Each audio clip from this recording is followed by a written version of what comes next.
Hello guys, की हालत वाडा। Welcome to the new series of urban legend series. मैं काफी अरसे से ये सीरीज स्टार्ट करने की कोशिश कर रही थी, लेकिन मुझे समझ नहीं आ रही थी कि ये आप लोगों को पसंद आएगी भी कि नहीं। तो let me know in the comment section कि भाई आप लोगों को ये सीरीज पसंद आई है और मुझे ऐसी सीरीज और बनानी चाहिए कि नहीं।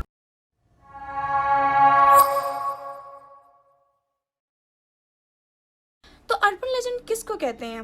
गूगल के हिसाब से अर्बन लेजेंड एक ऐसी स्टोरी होती है जो लोगों ने मशहूर की होती है। यूजुअली ये स्टोरी फॉल्स होती है, लेकिन मोस्टली ये ट्रू भी होती है। तो आज मैं जिस अर्बन लेजेंड की बात करने जा रही हूँ उसने 1979 में जापान में लोगों के बीच खौफ पैदा कर दिया था, और आज भी जापान में लोग उस लेजेंड को ट्रू मानते हैं, और उस अर्बन लेजेंड का नाम है कुचिसाकी ओना। तो ये बात है 1979 की, जब जापान में एक औरत के बारे में रूमर स्प्रेड होना शुरू हो गए थे।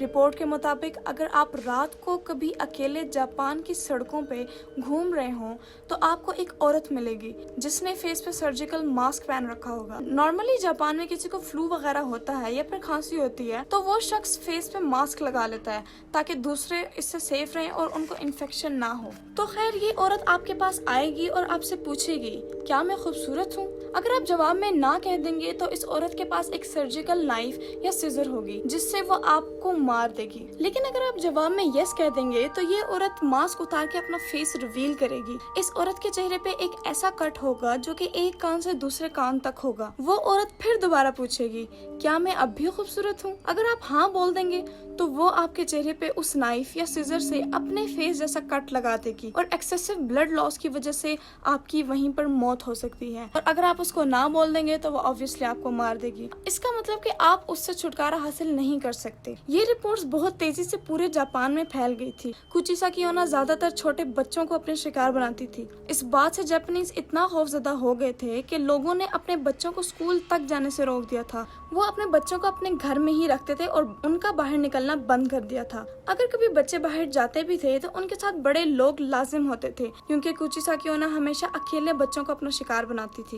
लेकिन हालात और ज्यादा बिगड़ना शुरू हो गए। जापानीज पुलिस रात को डबल टाइम पेट्रोलिंग करती थी, और ऐसे ही एक दिन एक पुलिस ऑफिसर को एक औरत एक बच्चे के पीछे भागती हुई नजर आई। उस औरत ने भी सर्जिकल मास्क पहन रखा था और उसके हाथ में एक सिजर थी। उस पुलिस ऑफिसर ने देर ना करते हुए अपनी पेट्रोलिंग कार से उस औरत को टक्कर मार दी और वो औरत मौके पर ही मर गई। जब उसके फेस से मास्क हटाया गया तो उसके फेस पे भी वही कट था जैसा कि कुचिसाकी ओना के फेस पे होता था। लेकिन क्या ये वही औरत थी या नहीं, ये किसी को नहीं पता। अब अगर हम इस लेजेंड के ओरिजिन की बात करें तो 12वीं सेंचुरी में जापान के एक गांव में एक लड़की रहा करती थी। उसका नाम कुचिसाकी ओना था।